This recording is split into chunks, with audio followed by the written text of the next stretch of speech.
Hey guys, Rominating Reaper here. So as you can see, it's a lovely, bright, sunny day out. So what better way to spend it than indoors in the cinema? And today, I'm in for a real groovy time because, yep, I'm going in to see Evil Dead Burn. Been really looking forward to this. I love the Evil Dead films. All of them are such good films. Really consistent franchise. So I'm really hoping this one will deliver the goods as well. This one does look very, very interesting. Fingers crossed they'll keep the hot streak going, but the only way to find out if they do is to head in, get some snacks, and get seated for Evil Dead Burn.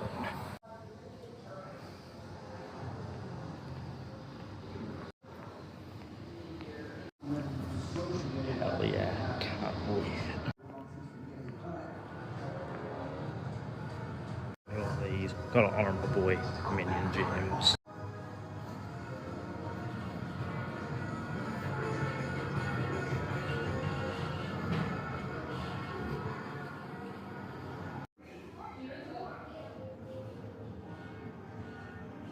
So I've got my popcorn here and my Fanta in the Minion Mayhem combo with collectible cup and tin, ready for a new round of dead-eyed carnage.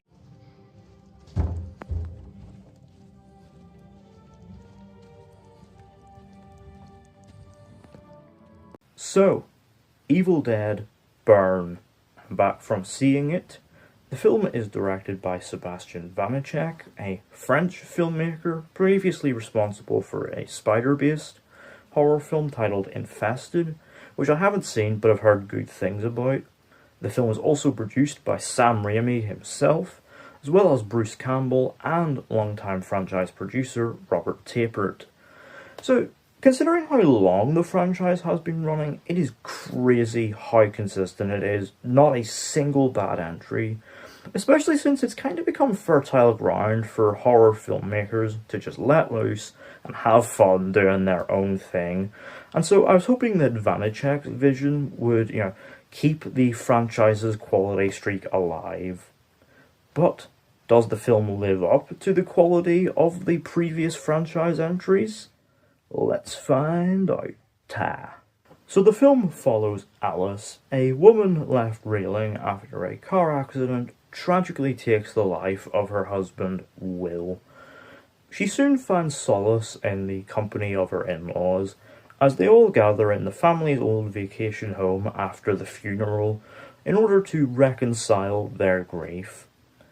However, the house soon becomes overrun with demonic forces from the Necronomicon Ex Mortis, quickly turning what starts out as a simple family reunion into a brutal fight for survival. So, considering how long the Evil Dead franchise has been running, it was inevitable that something was eventually going to claim the title of the weakest entry, and well, unfortunately, it ended up being this one. But it's a testament to just how good the franchise is that this is still a very, very enjoyable film and one that's well worth watching on the big screen, especially if you're a franchise fan. So, my one big issue right out of the gate is the pacing. This is the longest entry in the franchise, and yeah, there are points where you can kind of feel it, especially in the first act, because it feels like it has about 3 different openings, and so it does take a while to actually get going. I feel like there is a way to get all the necessary information across in a much tighter and more concise manner, getting us to where we want to be quicker. But unfortunately, yeah, it starts out kinda slow. But once it gets going, oh boy, does it get going. Once that dinner table scene happens, the film just locks in big time and just becomes an absolute wild ride, proper edge of your seat stuff that I think any Evil Dead fan will get a kick out of. Now, admittedly, it does play things kind of safe. It does play pretty close to the established franchise formula without fail. And so, yeah, it doesn't do anything especially new with it, but also does kind of bring some new ingredients into the mix. There's some new lore elements. There are very interesting additions, and I hope to see them explored more in future entries. It also has some really cool, thematic stuff at play here as well. There's a very interesting recurring theme here regarding collective family grief. There's also stuff here around domestic violence, really interesting stuff, and it's a testament to the film that it does not shy away from how difficult these subjects can get, as the film just really commits to its mean-spiritedness in a way that, honestly, I kind of respect the hell out of. This thing is just, mean and nasty, and it is glorious, especially in the kills. This thing really pushes the envelope when it comes to the gore, really commits to the gnarly practical gore effects. But also, does a lot of its kills close up and really lingers on them. It is glorious. It might be quite difficult for some more squeamish audience members to watch, and there's one particular moment that would definitely trigger John Wick that I think might be a step too far for many audiences. But man, this thing just really commits to being mean and gnarly, and yeah, it is just so thrillingly nasty in a way that this franchise has done so well over its past couple of entries. But also in Evil Dead tradition, there's that element of comedy at play as well. There are some quite funny moments here, especially some scenes with the dementia-ridden grandmother, who gets some quite funny lines and moments. And also, the thing really has a real sense of style. Obviously, in terms of its color palette, very much it's quite gritty and grimy.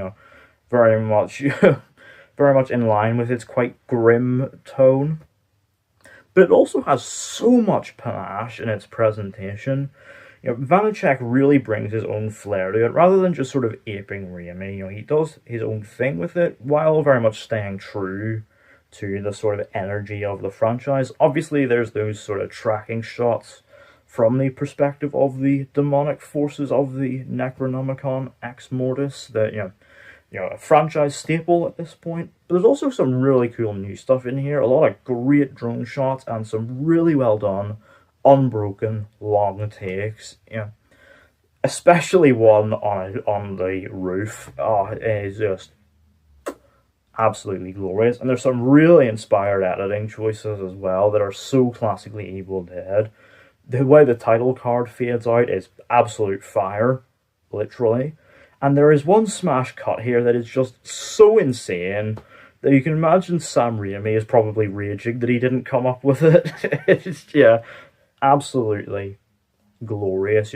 Stays very true to the style of the franchise, but also doesn't just copy it verbatim. It does its own thing with it. Now, in comparison, though, yeah, the characters are probably the least memorable set of the franchise. I must say, I gotta commend how there's not a single likable one here, and fair play to them for pulling that off. But yeah, because of that, they're not especially memorable or easy to root for. The performances, though, by and large, are very, very good. A couple particular standouts are Suhaila Yacoub as Alice, our lead, and a very, very worthy final girl. And also Hunter Doohan as Joseph, her cowardly brother-in-law.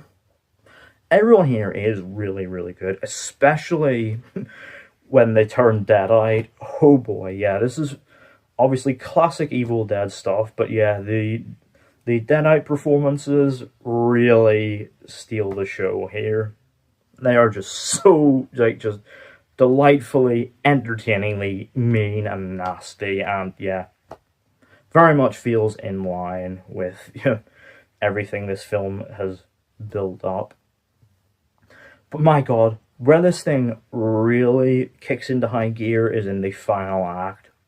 Oh boy, it is a relentless, non-stop, edge of your seat thrill ride that delivers all of the glorious carnage and suspense you could hope for, and also, very much takes Alice's character to some very satisfying places and some, quite satisfying bits of closure.